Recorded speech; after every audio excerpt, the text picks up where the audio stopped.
Voici les unes des journaux parus à Kinshasa. Le potentiel donne le résumé du rapport final des experts des Nations Unies sur la RDC. Pendant ce temps, l'observateur se pose cette question. La force neutre internationale est-elle encore nécessaire? Africa News fait un plaidoyer contre l'exploitation illégale du bois congolais.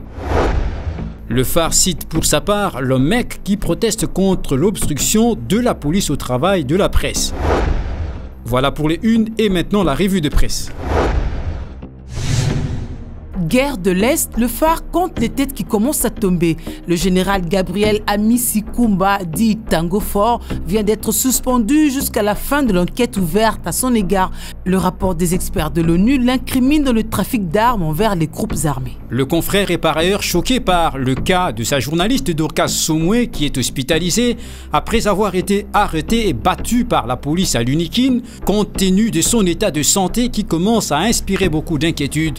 Le Phare estime que l'État congolais devrait prendre ses responsabilités, d'abord pour participer aux frais de prise en charge des Dorcas et ensuite punir les auteurs de la barbarie dont elle a été victime. Les institutions s'emparent de ce dossier du Nord Kivu au point où le potentiel annonce Augustin Matata Pogno au Sénat afin de faire toute la lumière sur la situation sécuritaire de la province et la prise de Goma par les rebelles. Le Premier ministre devra aussi, comme le souligne le quotidien, montrer les dispositions prises par le gouvernement en vue de mettre fin à la dégradation générale de la situation, aussi bien sécuritaire qu'humanitaire dans l'est du pays. De la chambre haute à la chambre basse, Top Media se demande où sont passés les 15 députés de la Tchangou suite à l'inaccessibilité de la route Mokali à la moindre pluie. L'hebdomadaire est attristé de voir des paisibles populations de Kimbanseke avoir du mal à atteindre la place Pascal car même les guimbards, les minibus usés des fortunes qui les aident à se déplacer ont du mal à rouler sur une chaussée transformée en rivière.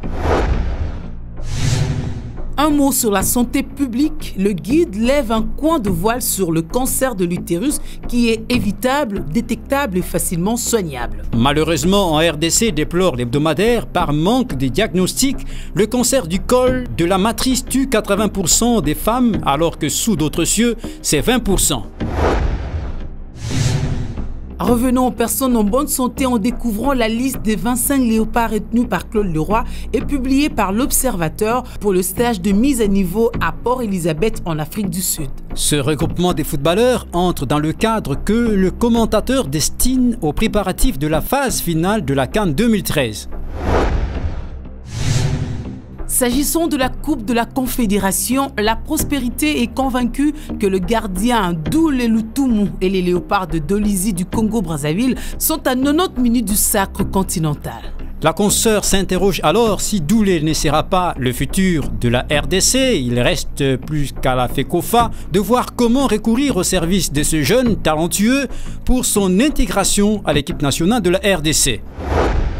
Fin de cette revue de presse, merci de l'avoir suivi.